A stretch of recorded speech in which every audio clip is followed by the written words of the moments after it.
This conflict of interest. You only here to make money, man. You know what I'm saying? It ain't no crime. Wait a minute. Ain't no I'm victim not or your no man. loss, bro. I'm not your, listen, I'm not your man. Look, sir. Oh, beat your bro.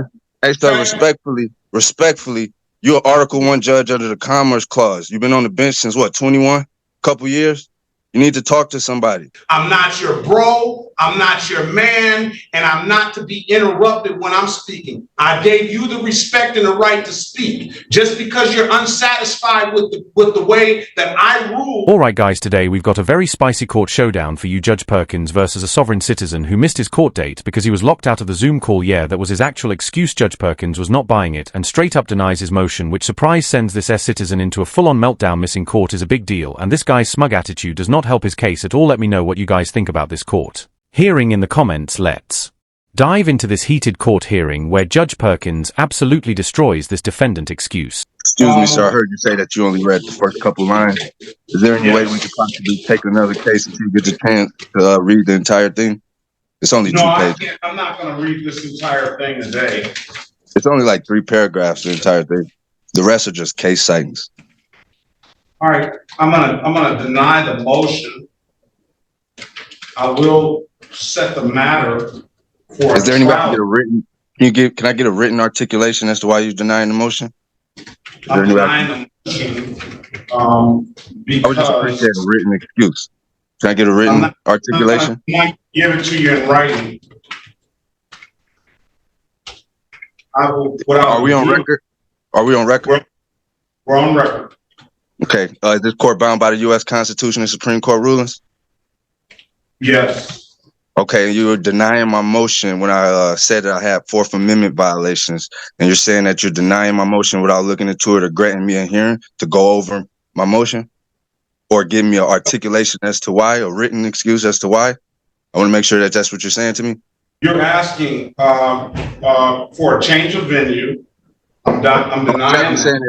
I'm saying that I know there's a motion for dismissal, and I'm saying that you, as an Article 1 judge under the Commerce Clause, if you're not going to uphold my due process and my Fourth Amendment, I'm saying that maybe we could change venues where I could get a real judge. Okay, I'm denying the motion to dismiss. Okay, I'll set a trial date for you so you can be heard on that type of form. I insist that the court give me a written excuse as to why you're denying my motion, so I can take that to the tenor. Okay. Well, you can insist all you want to. Okay, I appreciate that, but I'm telling you, you're telling me today why you're not going to look into it or give me a hearing, that's so I can go over the evidence that I have to present to go with my motion. You don't want to do any of that, so I'm just asking that you can give me a written excuse that I could go take and complain against you on, because that's violating my due process. You didn't even give me the chance to say we're going to schedule a evidentiary hearing or something like that. You're going to sit up here and disregard that when I made genuine claims and put genuine evidence in there. Overwhelmed. I honestly can't tell if this guy is completely off his rocker or if he's just playing dumb. Let me know what you guys think and about what he said with the motion and him wanting to get a new judge. Newsflash: the judge isn't required to give him a written explanation for denying his motion, especially when the motion is total BS with no legal basis at all, and it's just funny because now he's all but hurt because Judge Perkins said no, and his big solution is to just try, and judges like this dude is just a complete baby, and you can tell he has not been accountable his whole life. These sovereign citizens just keep getting crazier and crazier with their antics, it feels like, and honestly I feel like it's just getting more and more popular. Like, I don't understand why though, because every single time they're in court they always get denied and they always end up having to pay more than whatever their normal ticket was, so it just makes no sense to me. But let's dip back in. So at the end of the day, like I said, there's no crime. This is a fraudulent charge. There's no suspect. Y'all suspect me for no crime. There's no victim, no losses. Okay? And in a minute, it's going to be malicious prosecution. So I'm asking you to dismiss this charge or change the venue. And if you refuse to do that, I'm asking you for a written excuse so I can take it to the tenor, sir. That's what I'm telling you. Because if not, I'm going to go to the tenor without it and let them know that you refuse to give me a written excuse, and you refuse to give me an evidentiary hearing, but you just straight denied it. When you just 5 minutes ago, you said you didn't even read it. Now you just denied it. That's conflict of interest. That's bias. That's all that. So let's put it all on record. If you feel just as strongly as you feel, give me a written excuse. If not, let's change venue, because you're an Article 1 judge under the Commerce Clause. This conflict of interest. You only here to make money, man. You know what I'm saying? It ain't no crime. Wait a minute. Ain't no victim or no loss, bro. Listen, I'm Hey, not your man. look, sir. Hey, Bro. sir. Hey, sir, respectfully, you're an Article 1 judge under the Commerce Clause. You've been on the bench since what, 21? Couple years? You need to talk to somebody. I'm asking you to give me an evidentiary hearing to go over my motion for dismissal with the overwhelming evidence or change venue. Because if not, I'm going straight to the tender right after this. And that's on you, sir. You had this. You did this. Oh, all right. Now I'll let you speak. Straight like that. No, that's all we need. I don't want to hear any more from cool. It's cool. I appreciate it. This due process violation. This is a due process violation right now. And the way y'all tried to railroad me when I was ready to argue my trial. I told you I was here to argue my trial. Y'all locked me out. Now you're trying to start the process over. They're not prepared to present a case. I'm telling you. They're not prepared to present an injured party, sir. What are we doing? Listen. Please do not say any more. You've already made your record. I've given you that opportunity. If you continue on, especially interrupting me while I'm talking, because I didn't interrupt you while you were talking. I'm not your bro, I'm not your man, and I'm not to be interrupted when I'm speaking. I gave you the respect and the right to speak. Just because you're unsatisfied with the way that I ruled, then that's not my problem. You take whatever. Wait a minute. Let me say it. You take whatever recourse that you feel that is necessary. Now, what I can do, Mr. Lewis, is I can set you a jury trial date.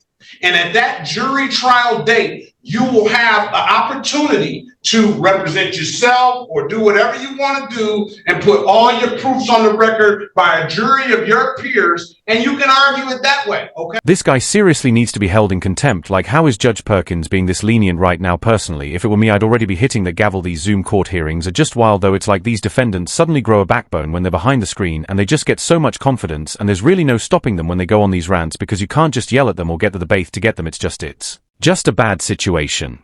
And honestly, I don't know why we're still doing it in 2024. I guarantee if this was in person, half of these sovereign citizen clowns wouldn't dare pull these stunts. Let me know what you guys think about these Zoom court hearings, because I'm genuinely curious. It feels like we should just stop doing them, because company's over as far as I'm aware, and it just feels less serious to me. But let's DI back into it. I appreciate that, but I appreciate that, but I was still like a written. You order the transcript. It's in the transcript. I can't even get the court reporter to respond to my voice messages or you to respond to my emails, sir. The court reporter is not going to respond to your voice message. The court reporter is going to respond to you coming down. 36th District told me to call her today, that I was locked out of my trial date. I had a scheduled trial. The court told me to call her that day, and I called her that day, and she still hasn't responded. So I'm trying to see if the court that you work for is trying to tell me how the appropriate channels, and then y'all doing it different in y'all court. What am I to do? I think you're talking about the court clerk and not the court reporter. This is a distinct. Yeah, I was told to call the clerk the day that I was locked out. The moment I was locked out. We moved past that getting locked out. That was my trial date. Yeah, so I'm giving you another. How soon can I get another trial date, sir? How soon can I get another trial date? That's what I'm asking. That's what we're trying to do now. A jury trial. A jury trial. I'm gonna let the jury of his peers hear what he has to say. July 23rd. 2024 at 9 a.m. July 23rd? Yeah, 2024 at 9 a.m. We'll have a final pretrial the day before. Why would we need a final pretrial? Why would we need a final pretrial? Because I said I wanted one. But that's how you protecting your interest. You protecting your interest, and you're going to dismiss it on that day. So you're trying to play with me. You could dismiss it today, sir. You literally, but violating my due process. You can't even give me a written excuse, but you're going to all this whole. Mr. Lewis, I know you don't want counsel, but is it possible we can talk in a breakout? Excuse me, ma'am. I do. Excuse me, ma'am. I am in pro se. I'm in pro se. Go wherever you want to. Final pretrial of July 22nd. I am. Is going to be July 23rd. All the parties must appear on the final pretrial date, and the jury, and that can be on Zoom. And the next day, the jury trial date is in person. Have a very good day, Mr. Green. Best of luck to you. That's not my name. jury trial is about to be a nightmare for the sovereign citizen. Honestly, I cannot wait to see how this one plays out, and let me know if you guys want to see that, because if enough of you guys are interested, I'll definitely post that in the next coming days. But seriously, what do you guys think about this hearing here? I want to hear you guys' thoughts in the comments, but for me this whole thing kind of just felt like a bit of a win for the sovereign citizen. I mean, he totally mouthed off to the judge and nothing really happened to him. Like, how is there no repercussions for back-talking the judge like that? It feels like nowadays you can kind of get away with it just due to the Zoom court hearings. Like, there's really no basis for any respect anymore. It feels like I definitely think he should have been placing contempt, but I guess Judge Perkins had other plans here. I really just don't get it, but that's the courtroom for you. That's going to wrap it up for this hearing though. Let me know if you guys want to see more of this type of content. Make sure to like and subscribe. I really appreciate it. Thank you guys for watching and take care.